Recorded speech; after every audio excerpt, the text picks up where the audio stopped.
ഇന്നൊരു സിമ്പിൾ തക്കാളി ചട്നി ആക്കാൻ പോവാണ്. അതിലിപ്പം വെളിച്ചെണ്ണയിൽ കുറച്ച് ഉണക്കമുളക് ഇട്ടു, കുറച്ച് ഉഴുന്നുപരിപ്പും കുറച്ച് കടലപ്പരിപ്പ് ഇട്ടിട്ടുണ്ട്. ഇത് കുറച്ച് മൂക്കുമ്പോൾ അതിലേക്ക് വെളുത്തുള്ളി ഇട്ടിട്ടുണ്ട്. അതൊന്ന് കുറച്ചൊന്ന് മൂക്കുമ്പോഴേക്കും ഉള്ളി ഇട്ടു. നമ്മൾ തക്കാളിയും കൂടി ഇട്ട് ചെറുതായിട്ട് വഴറ്റി കൊടുക്കുക.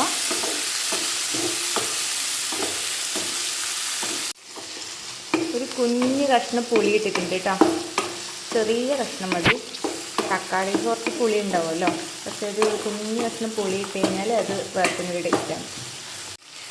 മഞ്ഞൾപ്പൊടി ഇട്ടു, കുറച്ച് ഉപ്പും കൂടി ഇടുക. ഉപ്പും ഇട്ടു കുറച്ചേരം വഴറ്റുക. ഇത് ഏകദേശം ആയിട്ടുണ്ട്. ഇനി ഇത് തണുത്തതിന് ശേഷം നമുക്ക് മിക്സിൻ്റെ ജാറിലിട്ടിട്ട് അരച്ചെടുക്കാം. ഇനി നമുക്കിതൊന്ന് അരച്ചു കൊണ്ടുവരാം കേട്ടോ. ഇതിപ്പോൾ റാഗി ദോശയാക്കാൻ വേണ്ടിയിട്ടാണ്. ഞാനിതിലേക്ക് കുറച്ച് പച്ചരിയും റാഗിയും പിന്നെ കുറച്ച് ഉഴുന്നും കൂടിയിട്ട് രാവിലെ അരച്ച് വെച്ചതാണ്. ഇപ്പോഴത്തേക്ക് പൊന്തി വന്നു. അപ്പോൾ വൈകുന്നേരത്തേക്ക് റാഗി ദോശയും തക്കാളി ചട്നി. റാഗി ദോശയിൽ കുറച്ച് നെയ്യും കൂടി തൂവി കൊടുക്കുന്നുണ്ട്.